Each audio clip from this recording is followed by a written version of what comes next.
बिस्मिल्लाहिर्रहमानिर्रहीम। हम डिस्कस कर रहे थे मॉड्यूलर अर्थमेटिक, और मॉड्यूलर अर्थमेटिक में आज का हमारा टॉपिक है सॉल्विंग लीनियर कॉन्ग्रेंसेस। तो लीनियर कॉन्ग्रेंसेस इक्वेशंस को किस तरीके से सॉल्व किया जा सकता है वो आज हमने डिस्कस करना है। लेकिन इन केस अगर आपने मेरी प्रीवियस वीडियोस नहीं देखी हैं तो पहले आप मेरी प्रीवियस वीडियोस देख लें, फिर आप इस वीडियो पर मूव करें ताकि आप सारे इस वीडियो के सारे कॉन्सेप्ट्स को अच्छे तरीके से ग्रैब कर सकें। तो चलें अपनी वीडियो को स्टार्ट करते हैं। लेकिन अगर आप मेरे चैनल पर नए हैं तो चैनल को सब्सक्राइब ज़रूर कर लें। Solving linear congruences. A linear congruences for example एक इस तरह की एक इक्वेशन है आपके पास, a x is congruent to b mod m, a x congruent to b mod m has a solution. अब इसमें एक्स अननोन है, इस एक्स का आपने सोल्यूशन फाइंड आउट करना है। If and only if G C D of A comma M, यानी अगर आप greatest common divisor find out करते हैं ए और एम के लिए, मैंने जीसीडी पर एक अलग वीडियो बनाई है, जीसीडी और एलसीएम पर, यानी जो बेसिक कॉन्सेप्ट होते हैं बेसिकली अपने प्राइमरी क्लासेस के अंदर आपने पढ़ा भी था, तो वो भी आप ज़रूर देख लीजिएगा ताकि अगर किसी को जीसीडी या एलसीएम नहीं कैलकुलेट करना नहीं आता तो वो वहाँ से कैलकुलेट करना सीख लें। If and only if GCD of A comma M is a divisor of B, ठीक है जी। तो जीसीडी डिवाइड्स बी, इसको हम इस तरीके से ले सकते हैं कि जीसीडी डिवाइड्स बी और B divided by GCD of A comma M, इसका रिजल्ट कोई इंटीजर आना चाहिए। तो पहली बात ये है कि इसका सोल्यूशन ये आपके पास, हम यहाँ पर x की एक ऐसी वैल्यू फाइंड आउट करना चाहते हैं कि जब हम उसको a के साथ मल्टीप्लाई कर मॉड m कैलकुलेट करें और b का मॉड m कैलकुलेट करें तो दोनों का रिजल्ट इक्वल आ जाए, ठीक है जी। तो ऐसी वैल्यू हमें फाइंड आउट करनी है x की। तो यहाँ पर हम ये कह रहे हैं कि इसका सोल्यूशन सिर्फ और सिर्फ उसी सूरत में पॉसिबल है कि जब आपके पास जो है वो जीसीडी जो है वो डिवाइज़र हो जाए बी का, यानी बी डिवाइडेड बाय जीसीडी का जो रिजल्ट है वो कोई इंटीजर बनकर आए। अगर ऐसा नहीं होगा तो आपका इसका सोल्यूशन नहीं लिख सकेंगे, इसका सोल्यूशन पॉसिबल नहीं होगा। We can find the solution of the linear congruences by finding modular inverses. और आपने लीनियर कॉन्ग्रेंसेस को फाइंड आउट करने के लिए आपने मॉड्यूलर इन्वर्सेस फाइंड आउट करने होते हैं। ये क्या होते हैं ये भी आप एग्जाम्पल में बताते हैं। अब ये मॉड्यूलर इन्वर्सेस के लिए इन्वर्सेस कैसे निकालते हैं? By Euclidean algorithm and by turning the congruence equation into linear Diophantine equation. तो उसके लिए हम करते ही हैं कि जो हमारे पास मॉड्यूलर इन्वर्सेस को फाइंड आउट करने के लिए हम यूक्लिडियन एल्गोरिथम को यूज़ करते हैं, या इन शॉर्ट ये कि जो सिंपल रिमाइंडर थ्योरम है आप उसे भी कह सकते हैं। यूक्लिडियन एल्गोरिथम को आप यूज़ करते हैं और उस यूक्लिडियन एल्गोरिथम को पहले आप एक कॉन्ग्रेंस की लीनियर डायफेंटाइन इक्वेशन बनाते हैं और फिर उसके बाद उसका आप इन्वर्स निकालते हैं। अब ये सारे काम कैसे होते हैं ये मैं आपको डिटेल से बताता हूँ, लेकिन उससे पहले एक थ्योरम देख लें पहले, फिर उसके बाद हम एक एग्जाम्पल की तरफ चलते हैं। थ्योरम बहुत सिंपल कर आपको बताया कि if G C D of a x a comma M is equal to d and if D divides B और b upon d of b upon d is not equal to integers. Integers अगर result नहीं आता तो जैसे कि ऊपर कहा गया है कि देयर आर नो सोल्यूशन, कोई सोल्यूशन नहीं होगा। If D divides B there are exactly D distinct solution. तो जो बात मैंने ऊपर आपको बताई है उसी बात को मैंने एज अ थ्योरम इस तरीके से शॉर्ट करके लिख दिया है। जैसे मैंने 2 पॉइंट यहाँ पर बताए हैं उन्हीं पॉइंट को ज़रा कंसाइज कर यहाँ पर लिख दिया गया है। If D divides B there are exactly D distinct solution. अगर डी डिवाइड्स करता है तो डी डिवाइड्स करता है बी को तो डी डिस्टिंक्ट सोल्यूशन होंगे। तो अब हमारे पास ये है एक लीनियर कॉन्ग्रेंस इक्वेशन और हम देखते हैं कि इसका सोल्यूशन को हम किस तरीके से फाइंड आउट करेंगे। तो चलिए अभी प्रॉब्लम को हम सॉल्व करते हैं। अब प्रॉब्लम को सॉल्व करने के लिए सबसे पहले आपने जीसीडी निकालना होगा, ठीक है जी। तो सबसे पहले आप जीसीडी कंप्यूट कर लीजिए। तो जीसीडी का मतलब होता है ग्रेटेस्ट कॉमन डिवाइज़र। मैं इसको ज़रा जल्दी से बता देता हूँ। फॉर एग्ज़ाम्पल 3 के फैक्टर्स बनेंगे 3 मल्टीप्लाई बाय 1, और फॉर एग्ज़ाम्पल ये जो मैंने 7 लिखना था ये 4 लिख दिया मैंने गलती से, और यहाँ जो 7 के फैक्टर्स बनेंगे वहाँ पर क्या बनेंगे 7 मल्टीप्लाई बाय 1। तो जो ग्रेटेस्ट कॉमन डिवाइज़र है जो इन दोनों के अंदर अवेलेबल है, और जो बड़े से बड़ा कॉमन डिवाइज़र जो है वो बेसिकली यहाँ पर 1 ही है जो दोनों में एग्जिस्ट करता है। तो इट मीन्स कि ये हो जाएगा इसका जीसीडी, ये जीसीडी आ जाएगा आपके पास 1, ठीक है जी। एक बात मैंने आपको और भी बताई थी, अगर जीसीडी 1 के इक्वल हो तो उसे हम कहते हैं कि ये रिलेटिवली प्राइम है, रिलेटिवली प्राइम। अब रिलेटिवली प्राइम को भी मैं एक्सप्लेन कर चुका हूँ और मैं यहाँ पर फिर बता देता हूँ। रिलेटिवली प्राइम के लिए का मतलब ये हरगिज़ नहीं है कि ये नंबर्स प्राइम होंगे, ये नंबर्स प्राइम भी हो सकते हैं और ये नंबर कॉम्पोजिट भी हो सकते हैं। इसका मतलब ये होता है कि जब इनका जीसीडी जो है यानी जो ग्रेटेस्ट कॉमन फैक्टर है वो बेसिकली 1 होना चाहिए। तो अगर ग्रेटेस्ट कॉमन फैक्टर 1 हो तो ऐसे नंबर्स को हम रिलेटिवली प्राइम कहते हैं, ठीक है जी। तो यानी 1 होना चाहिए तो उसको हम रिलेटिवली प्राइम कहते हैं, यानी मैक्सिमम शेयरिंग जो है उसके साथ 1 के साथ होनी चाहिए और कोई नंबर नहीं होना चाहिए, तो वो रिलेटिवली प्राइम कहलाता है। तो हमने GCD कंप्यूट किया, फिर आपसे कहा गया कि जो भी आप GCD कंप्यूट करते हैं उसको आपने D के बराबर कर लिया, D जो है 1 के इक्वल है। और ये जो इक्वेशन आपके पास लिखी हुई है, इस इक्वेशन की जो जनरल फॉर्म है वो लिखी हुई है जैसे कि मैंने आपको लिखवाई थी यहाँ पर, ये होता है AX is congruent to this is B mod M, right. तो अब अगर आप इस इक्वेशन को कंपेयर करें तो ये इक्वेशन नंबर B होगा, तो B की वैल्यू यहाँ पर क्या है 7 है, तो B इक्वल है आपके पास 7 के। फिर आपने ये देखना है कि जो है क्या D डिवाइड्स करता है B को, या इसका क्या मतलब होता है, इसका मतलब होता है कि B डिवाइडेड बाई D आपने कंप्यूट करना है।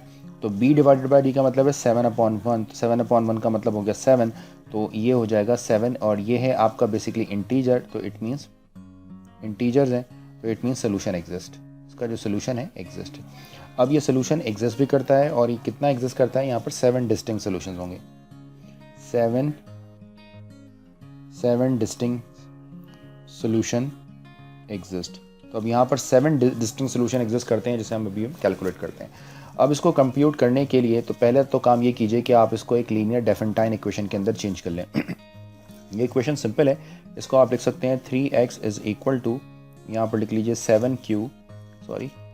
7 प्लस 4q, आप इसको इस तरीके से लिख सकते हैं, ठीक है जी। तो याद रखना है कि इस इक्वेशन को डेफिनेटाइन इक्वेशन बनाने का सबसे आसान तरीका ये है, इसको हम कहते हैं लीनियर डेफिनेटाइन इक्वेशन, और ये काम करती है for integers x and q, ठीक है। अब हमें क्या करना है कि चूंकि हमें x की वैल्यू फाइंड आउट करनी है, तो जिस तरीके से हम मल्टीप्लिकेटिव इनवर्स फाइंड आउट करते हैं, बिल्कुल इसी तरीके से हमने x को यहाँ से रिमूव करना होगा। लेकिन चूंकि ये सारा का सारा काम जो है वो बेसिकली मॉड 4 के लिए हो रहा है, मैं यहाँ पर लिख भी देता हूँ, ये मॉड 4 के लिए, यानी बेसिक मैथमेटिक्स नहीं है बल्कि ये मॉड्यूलर अरिथमेटिक है। तो इसका मतलब ये है कि यहाँ पर आपने एक ऐसा नंबर ढूंढना होगा जो 3 mod 4 के लिए आपको रिजल्ट 1 बना कर दे, ठीक है। तो उसके लिए आप क्या कर सकते हैं, trial and error method use कर सकते हैं। हम यहाँ पर क्या करने वाले हैं, अप्लाइंग ट्रायल एरर मेथड। अब ट्रायल एंड एरर मेथड में हम क्या करने वाले हैं, हम यहाँ पर 3 को एक ऐसे नंबर से मल्टीप्लाई करवाने वाले हैं कि जब हम उसका mod 4 कंप्यूट करें तो उसका जो रिमाइंडर है वो 1 के इक्वल आ जाए। अब मिसाल के तौर पर अगर मैं यहाँ पर 1 रखता हूँ तो 3 mod 4 का आंसर 3 के इक्वल होता है। सपोज़ अगर यहाँ पर 2 पुट कर दिया जाए तो ये बन जाएगा 6 mod 4 का आंसर जो है वो भी 2 के इक्वल हो जाएगा। अगर मैं यहाँ पर 3 सब्स्टिट्यूट करता हूँ तो ये बनता है 9, और 9 mod 4 का जो आंसर है वो बेसिकली इक्वल हो जाएगा 1 के, क्योंकि 4 2 8 और 9 है, तो बेसिकली इसका जो रिमाइंडर है वो 1 आ जाएगा। तो बेसिकली मुझे इस पूरी इक्वेशन को 3 से मल्टीप्लाई करना होगा। तो हमने इसको इक्वेशन बनाने के बाद जो है हम वो किसी तरीके से मल्टीप्लिकेशन परफॉर्म कर सकते हैं। तो लीनियर डेफिनेटाइन इक्वेशन का मतलब ये होता है कि हम लॉजिकली सारे काम ठीक कर रहे होंगे। तो ये इक्वल हो जाता है आपके पास 3 मल्टीप्लाई बाय 7 यहाँ पर आ जाएगा, और ये आ जाएगा आपके पास यहाँ पर 3 मल्टीप्लाई बाय 7, और सिंपली आप इसको लिख सकते हैं 4q। ये 4q आपके पास जो है वो एज इट इज़ रहेगा, ठीक है जी। तो इसमें आपको कोई चेंज नहीं, सिर्फ ये नंबर जो है इन दोनों से मल्टीप्लाई होगा। अब और यहाँ पर x भी है। अब जब आप इसको वापस से लिखेंगे मॉड के फॉर्म में, तो इसे 9x लिखना होगा आपने, इसे कॉन्ग्रेंट डालना होगा, ये हो जाएगा 21, और यहाँ पर आप सिंपली लिख देंगे क्या, सिंपली आप यहाँ पर लिख देंगे mod 4, ठीक है जी।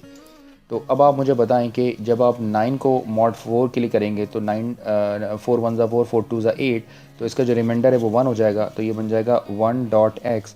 और इसी तरीके से जब 27 को आप 21 को आप 4 से करेंगे तो उसका जो रिज़ल्ट है, इसका भी जो रिमाइंडर है वो इक्वल होगा 1 के, और ये आंसर हो जाएगा आपके पास mod 4 के लिए। तो जो फाइनल आंसर है आपके पास वो इक्वल होगा x इज़ कॉन्ग्रेंट टू 1। तो x की जो वैल्यू है वो बेसिकली आपके पास आ जाएगी 1। आप यहाँ पर चेक भी कर सकते हैं कि जब आप x की वैल्यू को 1 सब्स्टिट्यूट करते हैं तो 3 mod 4 का आंसर 3 होता है, और 7 mod 4 का आंसर भी 3 के इक्वल होता है, तो ये 1 को सेटिस्फाई करता है। तो यही बेसिकली इसका सोल्यूशन हो जाएगा, ठीक है जी। तो अब यहाँ पर बात क्या हो रही है, यहाँ पर बात ये हो रही है कि जितनी d की वैल्यूज़ आपके पास होती हैं उतने डिस्टिंक्ट सोल्यूशन आपने निकालने होते हैं, ठीक है। क्या करना होता है, जितनी d की वैल्यूज़ आपके पास होती हैं उतने डिस्टिंक्ट सोल्यूशन आपके पास निकलेंगे। अब मिसाल के तौर पर यहाँ पर d की वैल्यूज़ कितनी हैं, यहाँ पर d की वैल्यूज़ कितनी निकली 7, तो सॉरी डी की वैल्यू है 1, तो इसका मतलब है यहाँ पर 1 डिस्टिंक्ट सोल्यूशन ही होगा, और यानी डिस्टिंक्ट सोल्यूशन का मतलब 1 यूनिक सोल्यूशन होगा, तो ये यूनिक सोल्यूशन आपका एज इट इज़ आ गया। ठीक है जी, यहाँ ये चीज़ क्लियर हो गई। एक और एग्जांपल की तरफ चलते हैं ताकि आप इसको जो है वो आसानी से इस पॉइंट को अच्छे तरीके से समझ सकें। तो ये हमने सॉल्व कर लिया है। अब हम चलते हैं अपनी नेक्स्ट एग्जांपल की तरफ। तो ये हमारी आ गई है एग्जांपल नंबर 2। एग्जांपल नंबर 2 में आपसे कहते हैं solve the congruence 42x is equal to 12 mod 90। ठीक है जी, तो 12 mod 90 को आपने क्या करना है, यहाँ पर सॉल्व करके दिखाना है कि इसका क्या रिजल्ट होगा आपके पास। अच्छा जी, ये हमने एक 3 mod 7 के लिए हमने एक प्रॉब्लम को सॉल्व करके देखा यहाँ पर, और अब हम करने वाले हैं बेसिकली यहाँ। ठीक है जी, अब हम इस प्रॉब्लम को देखने वाले हैं, बहुत ध्यान से आपने देखना है। तो बताइए जी, सब फर्स्ट स्टेप हमारा क्या होगा। पहली बात यह है कि ये जो इक्वेशन है ये लिखी हुई है ax is congruent to b mod m वाली फॉर्म में।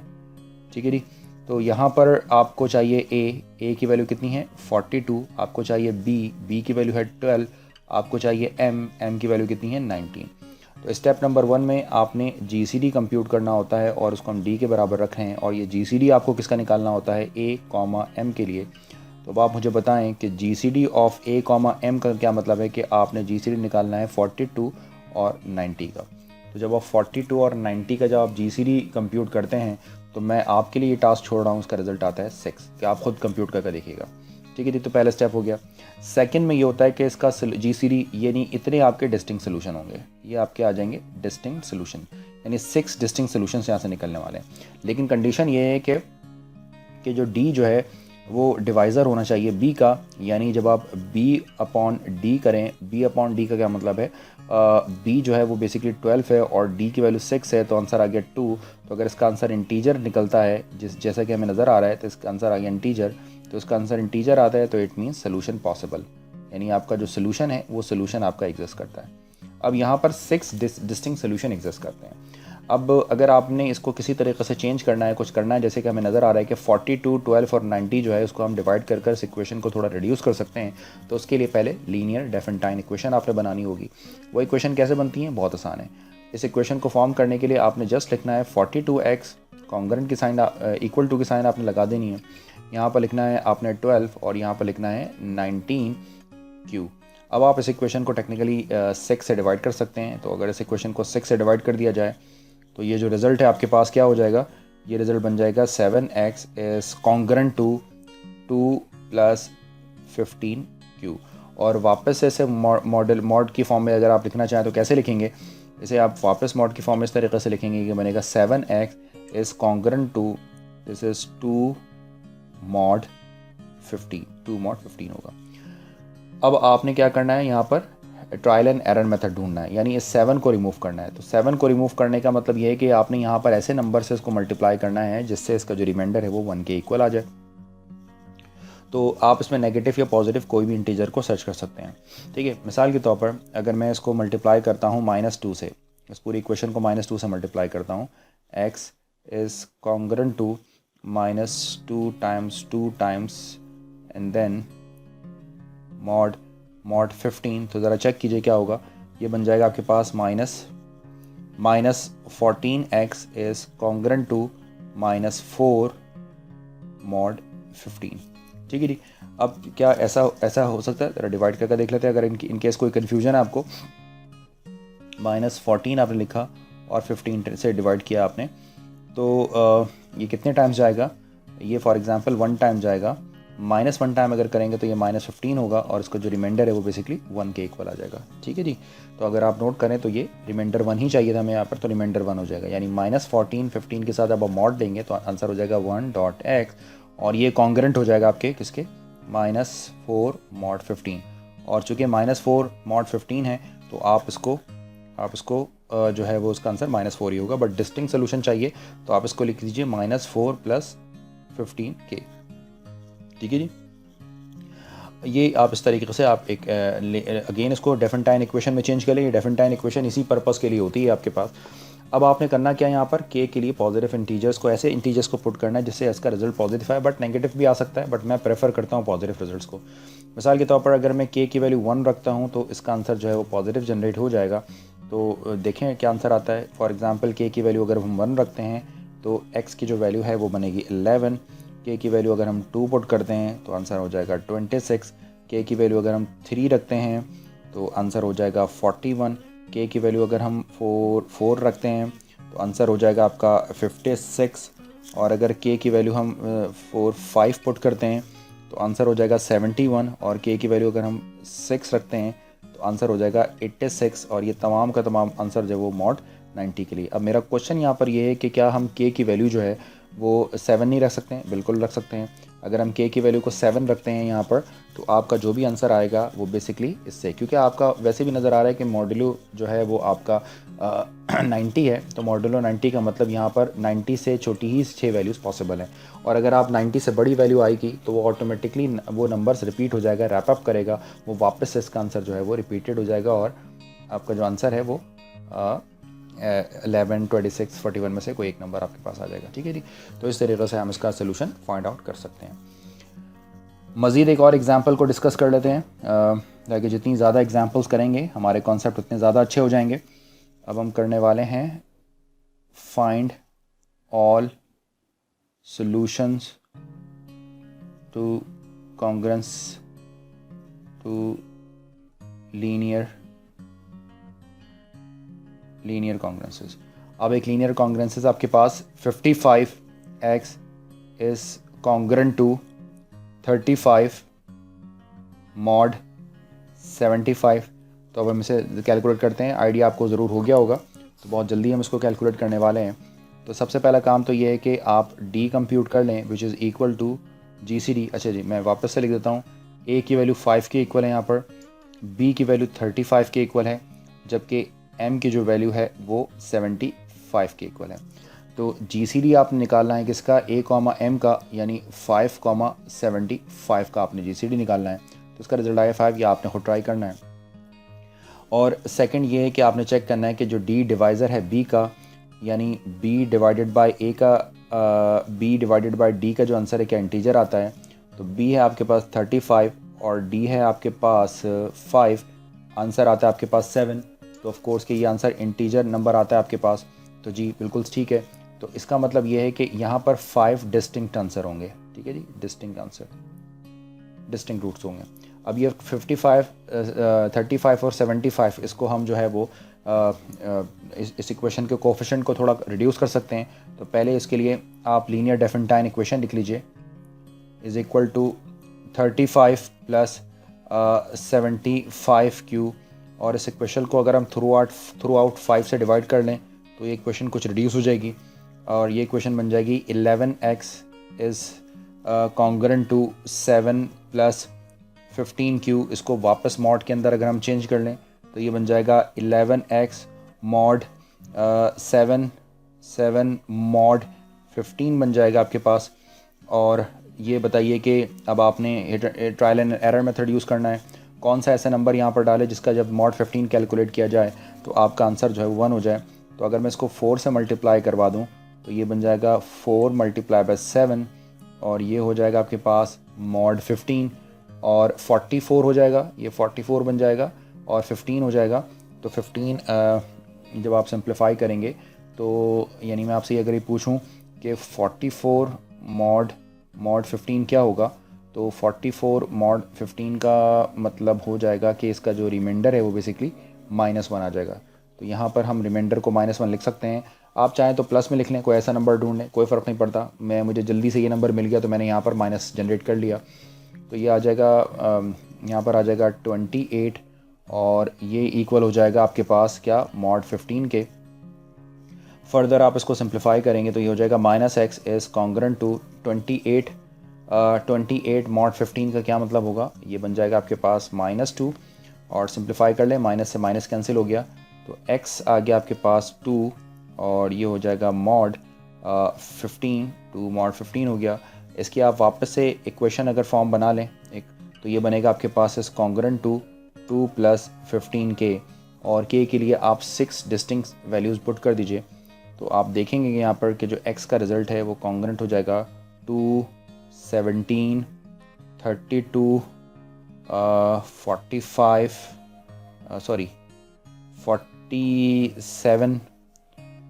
47 एंड 62 मॉड 75 के लिए। तो ये हमारे पास जो है वो फाइनल रिज़ल्ट आपके पास, यानी 5 डिस्टिंक्ट सोल्यूशन आपके पास बनकर आ जाएगा। तो उम्मीद है कि आपको समझ में आ गया होगा कि लीनियर डेफिनेटाइन इक्वेशंस बनाकर लीनियर कॉन्ग्रेंसेस को किस तरीके से सॉल्व किया जा सकता है। तो इस तरह हम लीनियर कॉन्ग्रेंसेस को सॉल्व कर सकते हैं। लेकिन इसके अंदर एक छोटा सा मसला है जो मैं फ़ील कर रहा हूँ, वो ये कि यहाँ पर यानी हर क्वेश्चन के अंदर आपको ट्रायल एंड एरर मेथड लगाना है, जिसके लिए आपको फर्दर थोड़ा सोचना पड़ता है कि हम ऐसा कौन सा नंबर यहाँ पर डालें कि जिससे ये मल्टीप्लाई होने के बाद जो हमारा रिज़ल्ट है वो इन्वर्स यानी इन्वर्स मॉड्यूलो हम कंप्यूट कर लें और उसका जो रिज़ल्ट है वो 1 के इक्वल हो जाए, जिसे हम मल्टीप्लिकेटिव इन्वर्स भी कहते हैं। तो इस इशू को रिजॉल्व करने के लिए आप मेरी नेक्स्ट वीडियो को देखेगा, जिसके अंदर मैं एक्सटेंडेड यूक्लिडियन एल्गोरिथम को आपके साथ डिटेल के साथ एक्सप्लेन करूँगा। Thanks for watching this video. अल्लाह हाफ़िज़।